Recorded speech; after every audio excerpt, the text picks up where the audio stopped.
مدرسة الثقافة، يعطيك العافية. اهلا وسهلا. كل عام وانتم بخير. وانتم بخير حبيبنا. شو اجواء العيد في الرامي؟ الحمد لله احنا شايفين انه الطوائف كلها في الرامي سواء كان أرثوذكس أو كاثوليك أو لاتين يعيدون اليوم ويحتفلون بعيد دخول السيد يسوع المسيح له المجد الاحتفالي إلى أورشليم، ونحن نرى الرامة تتزين بزية جميلة جدا من الشعانين ومن الزهور ومن الحلويات، لأن هذا اليوم هو اليوم الذي صنعه الرب بسبب دخولها الاحتفالي إلى أورشليم في مثل هذه السنوات قبل تقريبا 2000 سنة.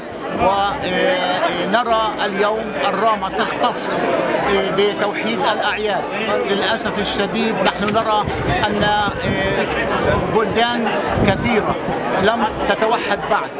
أرجو أن تتوحد القلوب وأن تحذو حذو الرامة في التي اعتادت أن تكون عروس الجليل لكي تبقى مثل يقتدى به لباقي السكان وباقي الطوائف، وخاصة في المحبة والوحدة التي نحن اليوم بحاجة ماسة إليها في مثل هذه الظروف الصعبة التي يعيشها العالم المسيحي والمجتمع بشكل خاص. أستاذ عبود، ما هو شعورك أن الرامة تحتفل بدخول السيد إلى الهيكل أحد الشعانين وإلى أورشليم عفوا، وبعض القرى تعيد عيد الفصح اليوم؟ أتأسف جدا أن أسمع هذا الحدث. هذا الحدث غير مريح أبدا ولا يفيد أحد.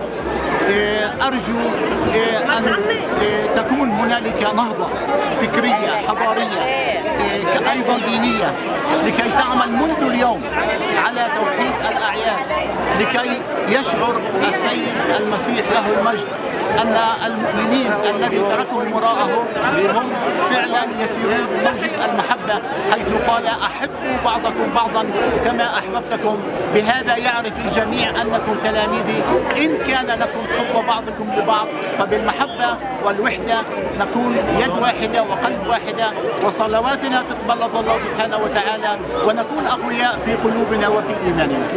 أستاذ عبود عزرا، وأنتم بخير. وأنتم بخير، شكرا لكم. نشكر طاقم الحمراء، موقع الحمراء، على هذه التغطية المباركة لهذا العيد المبارك المجيد. شكرا لكم.